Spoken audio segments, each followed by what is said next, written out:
Bismillahirrahmanirrahim. Al-Quran adalah satu kitab suci yang diturunkan kepada Nabi besar Muhammad SAW.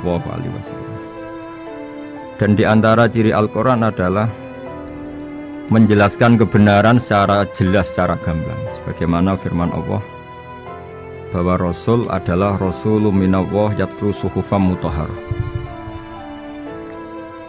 Rasulullah diutus oleh Allah Subhanahu wa taala ketika penduduk Makkah sangat-sangat jauh dari kebenaran. Mereka adalah penyembah berhala yang dikira sebagai Tuhan, dan jumlahnya Tuhan-Tuhan itu banyak sekali.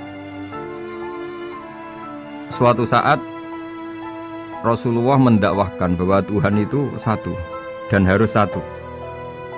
Tapi kata mereka, kenapa Muhammad menjadikan Tuhan satu? Padahal urusan kita banyak, problem kita banyak. Harusnya Tuhan itu juga banyak. Ini yang diceritakan dalam surat Shad, Aja'alal alihata ilaha wahida inna hadza lasyai'un ujab. Bagaimana mungkin urusan kita yang banyak, yang harusnya butuh Tuhan banyak, kemudian menjadi hanya Tuhan satu. Lalu Rasulullah dengan sabar, dengan telaten memberi penjelasan. Dan ini yang disebut al-bayyinah, penjelasan yang sangat jelas, sangat gamblang, sangat rasional. Kata Rasulullah dalam sebuah hadis yang diriwayatkan dalam Musnad Ahmad, teksnya begini: orang-orang yang menyembah selain Allah itu ibarat kama sali rojulin istaro abdan min kholisi malih biwarikin au dhahabin faja'ala ya'malu. Mereka mau bekerja tapi wa yu'ti ghullatahu ila ghairi sayyidi fa ayyukum sarruhu ayyakuna abduhu kadzalik. Nabi lalu kemudian bikin analogi, wahai masyarakat Mekah, bagaimana kalau Anda ini jadi seorang pembantu atau seorang budak lalu punya majikan banyak, dan semua majikan Anda ini punya perintah yang beda-beda, punya selera yang beda-beda, semuanya atasan Anda, semuanya majikan Anda. Apa Anda senang punya majikan yang banyak? Lalu mereka bilang, wah susah Muhammad kalau kita punya majikan banyak. Tuhan kamu adalah majikan kamu. Bagaimana kalau Tuhan banyak, punya perintah yang beda-beda, punya selera yang beda-beda? Kalian pasti akan kebingungan. Ya sudah Muhammad, normalnya Tuhan itu satu. Sehingga mereka tercerabut dari pemikiran bahwa Tuhan harus banyak. Ini yang dimaksud dalam surat Al-Bayyinah, lam yakunil ladzina kafaru min ahlil kitab wal musyrikin munfakina hatta ta'tiyahumul bayyinah. Bahwa orang-orang kafir, baik kafir ahli kitab maupun kafir musyrik Mekah, mereka tidak pernah terlepas dari sifat kekafirannya, yaitu menuhankan banyak Tuhan, sampai datang sebuah bayyinah. Bayyinah itu argumentasi kebenaran yang begitu jelas. Setiap membawa kebenaran, argumentasinya meyakinkan. Itu siapa? Rasulun minallah yatlu suhufam mutahharah, yaitu Rasul yang membacakan lampiran-lampiran suci, yaitu Al-Quranul Karim. Dengan penjelasan analogi tadi, kemudian orang-orang Mekah sadar susahnya kayak apa kalau Tuhan banyak, lalu perintahnya beda-beda, seleranya beda-beda, hukumnya beda-beda. Ini membingungkan. Akhirnya mereka ngakui bahwa pentingnya logika tauhid. Nah ini yang Rasulullah ini benar-benar berstatus bayyinah. Kemudian analogi betapa buruknya kita saat menyembah selain Tuhan. Lalu Rasulullah mencontohkan sebagaimana yang saya kutip tadi dari Musnad Ahmad. Misalnya Anda punya pembantu atau zaman dulu budak. Anda beli dari harta kamu, dari uang kamu. Kemudian budak ini kerja, yang ngasih makan kamu, yang fasilitasi kamu, toko milik kamu, semua milik kamu. Kemudian dia kerja dan hasil dari kerjanya dia dikasihkan ke orang lain. Kamu senang tidak punya budak yang seperti itu, kata Rasulullah. Wah, kita semua tidak senang Muhammad. Sama seperti itu. Kamu adalah bisa makan rezeki dari Allah. Kamu nempat di buminya Allah. Kamu minum dari air yang dibikin Allah. Kemudian Anda menyembah selain Allah. Itu aneh apa enggak? Menyembah zat yang tidak memberi rezeki kamu, yang tidak bikin bumi untuk kamu, yang tidak bikin langit untuk kamu, yang tidak bikin fasilitas air untuk kamu. Aneh enggak? Semenjak itu mereka berpikir betapa buruknya mereka menyembah berhala, menyembah arca, menyembah Yesus, menyembah macam-macam. Nah ini yang disebut Rasulullah adalah orang yang benar-benar bayinah. Ketika melontarkan kebenaran, benar-benar jelas sehingga diterima secara akal yang sehat. Karena semua akal yang sehat akan menerima agama ini disebut fitratallahi allati fatarana 'alaiha, bahwa agama ini agama fitrah. Orang yang normal, yang cara berpikir normal pasti menerima agama ini. Nah, UII dengan terjemahan ini dan dengan tafsir ini ingin memberi penjelasan simbol-simbol yang ada di beberapa surat. Di antara lagi yang di bab muamalah, betapa Rasulullah itu punya logika yang benar-benar mudah diterima. Dulu orang Arab dalam bab muamalah jual beli biasa menjual kurma masih kecil, masih belum jelas jadi kurma yang baik apa enggak. Kalau istilah orang Jawa masih pentil ini. Kalau bahasa Arab qobla buduwi solahiha, calon buahnya itu belum pasti jadi buah. Kemudian masih bunga, masih apa sudah dijual. Dengan transaksi asumsi harga andekan sudah jadi kurma. Kalau dalam Jawa mungkin jual mangga sebelum tua masih pentil, masih kecil. Lalu kata Rasulullah, kamu jangan melakukan itu. Kenapa ya Rasulullah, padahal kita butuh uang? Kata Nabi, ara'aitum in mana'allahu as-samra fabima yastakhillu ahadukum mala akhi. Bagaimana kalau buah-buah yang masih kecil itu kemudian berguguran karena satu musim atau karena apa? Lalu kamu mendapat uang itu atas nama apa? Yang dikatakan tijaro adalah muawadhah. Pembeli dapat barang, kamu dapat uang. Lalu kalau barang yang ada enggak menjadi buah yang baik, Anda menerima uang itu atas nama apa?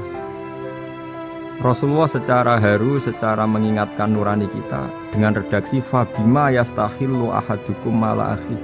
Lalu kamu mendapat uang saudara kamu atas nama apa? Kalau atas nama buah, mereka belum mendapat buah. Akhirnya ada kesadaran bersama bahwa sebaiknya kita menjual sesuatu itu yang pembeli ya dapat barangnya, yaitu dalam konteks ini buah yang sudah layak dijual, kita dapat uang. Ini lagi-lagi Rasulullah al-Bayyinah, sekali memberi penjelasan begitu jelas. Ketiga misalnya di bab jinayat, di bab hukum pidana, Rasulullah kalau bikin logika itu begitu jelas, mudah diterima. Misalnya begini, suatu saat Rasulullah bersabda, al-qatil wal maqtul finnar, orang yang membunuh dan yang dibunuh sama-sama di neraka. Tentu dalam konteks saling bunuh yang dalam kezaliman.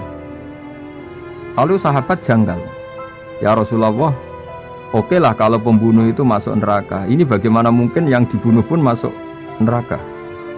Rasulullah dengan jelas, dengan bayinah, dengan hujjah, beliau menjawab, innahu kana harison ala qatli sahibihi. Sebetulnya yang terbunuh pun mentalnya pembunuh, karena dia sangat juga ingin membunuh saudaranya. Nasibnya saja yang menjadikan dia terbunuh.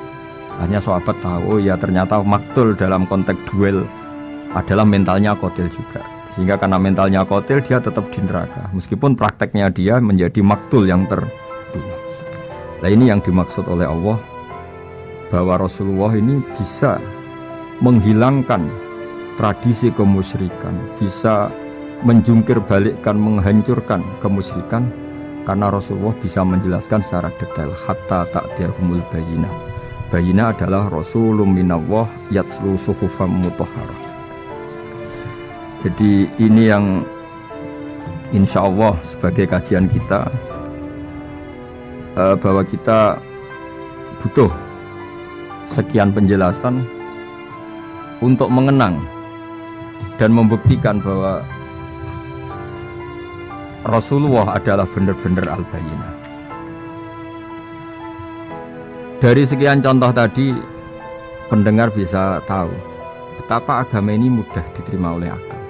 Sehingga di beberapa ayat disebut agama ini liqaumi ya'qilun, liqaumi yatafakkarun. Agama ini bagi kaum yang bisa berpikir, agama ini bagi kaum yang mau berangan-angan. Dulu untuk menghilangkan kemusyrikan dengan logika kafir Mekah bahwa urusan kita banyak, harus Tuhan banyak, itu panjang sekali. Di antaranya ada ayat yang spesifik tentang itu. Daraballahu mathalan rajulan fihi syuraka mutasyakisuna wa rajulan salamal lirrajul hal yastawiyani masalah. Allah membuat satu perumpamaan, yaitu di surat Daraballahu mathalan rajulan fihi syuraka di surat Zumar ayat 29.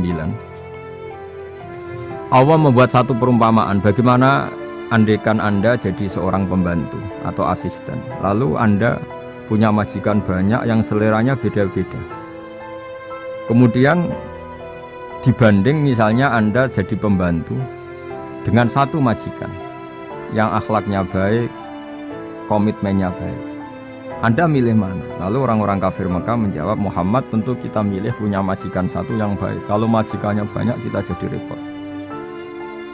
Lalu mereka kata Rasulullah, ya sudah kalau gitu Tuhan kamu satu saja, jangan banyak, kalau banyak jadi repot. Terus mereka baru tersadar bahwa menuhankan Tuhan banyak itu salah dan resikonya lebih banyak.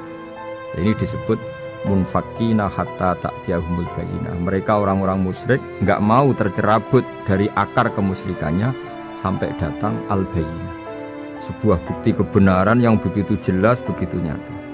Siapa kebenaran itu?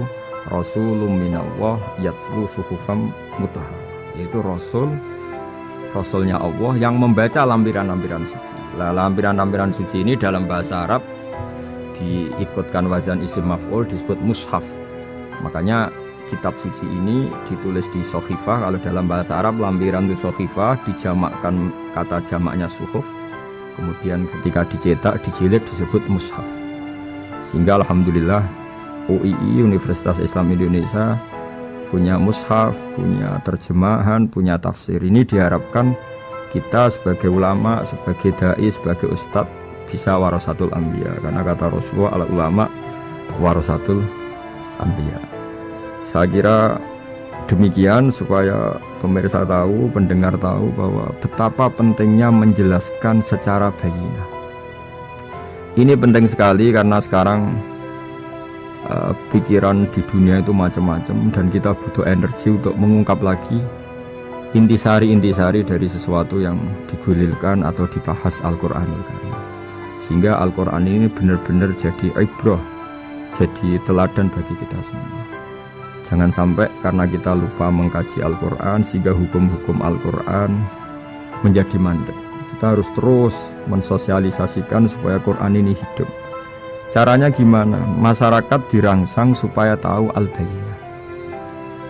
Contoh yang terakhir sebelum menutup perjumpaan kali ini, misalnya dulu orang kafir Mekah itu janggal karena mereka juga punya kajian bahwa Nabi itu bersyarat harus turunan dari bangsa Israel. Karena semua Nabi itu pasti turunan Nabi Ibrahim. Yaitu Nabi Ibrahim punya anak yang bernama Ishak. Ishak punya anak yang bernama Yakub. Yakub ini yang nanti punya anak Yusuf, sehingga Yusuf bin Yakub bin Ishak bin Ibrahim. Ketika nabi-nabi ini hidup di Palestina, di Yerusalem, itu kayak jadi aturan bahwa nabi itu harus turunan Bani Israel. Sehingga ketika orang-orang kafir Mekah dari kelompok ahli kitab, ketika Rasulullah Muhammad mendakwahkan diri sebagai nabi, mereka janggal, bagaimana mungkin nabi dari orang Arab? Nabi itu harusnya orang Yerusalem atau orang Palestina. Kemudian Allah memberi penjelasan, fihi ayatum bayyinatum maqamu Ibrahim, bahwa Muhammad adalah turunan Ibrahim. Bukti nyata adalah di Mekah ada jejak kakinya Nabi Ibrahim, yaitu yang sekarang kita sebut maqam Ibrahim. Setelah dilacak-lacak ternyata mbah-mbahnya Rasulullah atau nenek moyang atau leluhur Rasulullah bernama Adnan. Adnan ini kata sejarah-sejarah disepakati wa Adnanu bila raibin intadzawil ulumin nasabiyah ila dzabihi Ismaila nisbatuhu wa muntama, bahwa Adnan ini tertulis secara sejarah lengkap bahwa dia turunan dari Nabi Ismail. Ismail adalah anak dari Nabi Ibrahim. Kemudian makom Ibrahim ini juga dibuktikan sekian sejarah bahwa Ibrahim pernah di situ. Yaitu ketika Hajar, ibu dari Ismail, kesulitan nyari air, lalu lalang lari antara Safa dan Marwah. Kemudian kita kenang sekarang bernama Sa'i. Kemudian dekat Ka'bah ada namanya Hijir Ismail, karena dulu Jadi kamarnya Nabi Ismail. Hijr, hujro itu kamar atau ruang khusus untuk Nabi Ismail. Sehingga jelas sekali bahwa Ibrahim, Ismail, Hajar pernah hidup di Mekah. Lalu lagi-lagi orang kafir Mekah yang dari kelompok ahli kitab sadar bahwa Muhammad jadi nabi layak karena dia juga turunan dari Ibrahim alaihis salam. Ini yang disebut fi ayatum bayyinatum maqam Ibrahim, bahwa di kawasan Mekah, kawasan Bakkah atau kawasan Hijaz jelas sekali ada jejak-jejak Nabi Ibrahim. Lagi-lagi ini bayina. Nah, bayina ini yang bisa menghilangkan sifat kemusyrikan, sifat kekufuran. Karena lewat penjelasan yang panjang ini kemudian benar-benar diketahui bahwa Muhammad jadi nabi itu sah karena dari segi dakwahnya benar, perilakunya benar, hujahnya benar. Sekarang dari segi nasab juga benar karena beliau termasuk keturunan dari Nabi Ibrahim alaihissalam lewat jalur Ismail.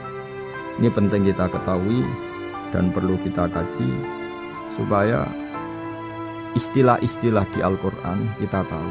Makanya banyak istilah di Al-Quran, misalnya wattaba'tu millata abai, kita ngikuti agama leluhur kami.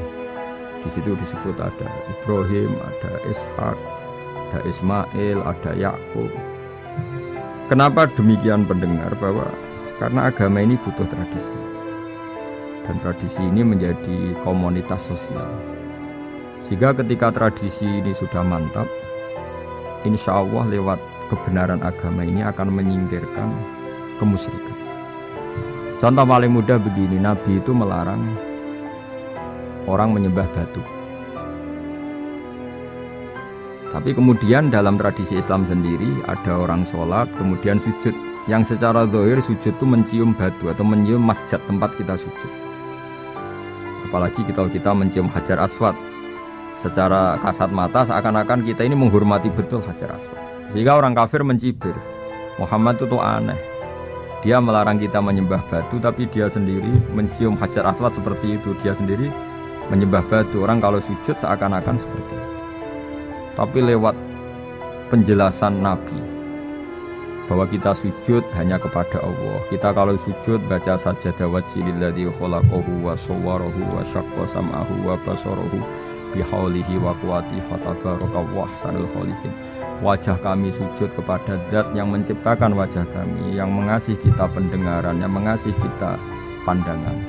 Hanya Allah saja yang ahsanul khaliqin, hanya Allah saja Zat yang paling baik dalam penciptaan.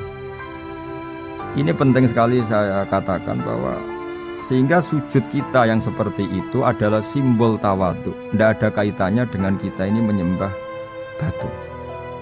Sehingga kita tradisikan ke anak-anak saat sujud baca subhana rabbiyal a'la wa bihamdi. Kita ajarkan mereka bahwa semua selain Allah adalah ciptaan Allah. Jadi andai kan nggak ada tradisi tauhid yang dijelaskan begitu detail. Saat kita haji bilang labbaik Allahumma labbaik, labbaik la syarika lak labbaik, innal hamda wan ni'mata laka wal mulka la syarika lak. Ya. Setiap kita haji mengitari Hajar Aswad kita bilang nikmat semua dari Allah. Enggak ada syarik bagi Allah, enggak ada mitra bagi Allah, enggak ada sekutu bagi Allah. Sehingga karena ini kita maklumatkan, kita kumandangkan, meskipun umat Islam itu mencium Ka'bah, mencium Hajar Aswad, enggak akan disalahpahami ini bentuk penuhanan kepada Hajar Aswad atau kepada Ka'bah. Karena kita ungkapkan innal hamda wan ni'mata laka wal mulka la syarika lak, enggak ada syirik, enggak ada mitra bagi Allah. Sehingga dari sekian talbiyahnya Rasulullah kita tahu ini bentuk pemaklumatan tauhid, bahwa tauhid harus dikumandangkan lewat kalimat-kalimat thayyibah, lewat pemikiran-pemikiran logika hujjah bahwa Tuhan pasti satu dan yang jadi Tuhan hanya Allah Subhanahu wa taala. Karena andekan ini tidak dikumandangkan, kemudian ada ritual yang secara lahir kasat mata nyium Hajar Aswad, nanti seperti tuduhannya orang kafir bahwa Islam itu aneh, melarang menyembah batu, tapi nyatanya ada ritual mencium batu. Sebab itu tidak menjadi aneh ketika Imam Bukhari termasuk rawi besar, termasuk hadis sahih yang meriwayatkan Sayyidina Umar atau Umar radhiyallahu anhu, itu setiap mencium Hajar Aswad beliau berkomentar, saya tahu betul kamu hanya batu, la tadurru wa la tanfa, tidak memberi madarat, tidak memberi manfaat. Kalau saja saya tidak melihat Rasulullah mencium kamu, maka saya tidak mau mencium kamu. Dulu di era itu ada momentumnya. Kenapa sih Umar radhiyallahu anhu atau sahabat Umar susah-susah memberi penjelasan seperti itu karena dulu masih ada salah paham bahwa mencium batu itu identik dengan misalnya menuhankan batu atau mendewa-dewakan batu. Sehingga Umar butuh memberi penjelasan. Sayyidina Umar memberi begitu penjelasan detail bahwa kamu hanya batu yang tidak mandoroti, tidak manfaat. Tapi secara tradisi sunnah Rasul kamu dicium, ya saya ikut. Ini penting sekali penjelasan-penjelasan seperti ini, maklumat-maklumat seperti labbaika Allahumma labbaik, sehingga semua ritual Muslim tidak disangka atau tidak disalahpahami sebagai pemuja materi. Lagi-lagi penjelasan yang detail ini disebut al-bayyinah, rasulun minallah yatslu suhufam mutahharah. Kemudian ayat berikutnya disebut fiha kutubun qayyimah, bahwa dalam kitab suci Al-Qur'an itu banyak aturan-aturan atau catatan-catatan yang begitu lurus, begitu benar. Tentu karena kita ini orang Indonesia yang kalau mengakses langsung bahasa Arab mungkin kita masalah, sehingga alhamdulillah Universitas Islam Indonesia menerbitkan seri terjemah juga seri tafsir, dan sekarang dibantu lewat acara ini kita berusaha atau membantu para pendengar untuk lebih memahami lebih jauh. Saya kira demikian. Subhanallahi wa bihamdihi adada khalqihi wa ridha nafsihi wa zinata arsyihi wa kalimatihi. Subhanallah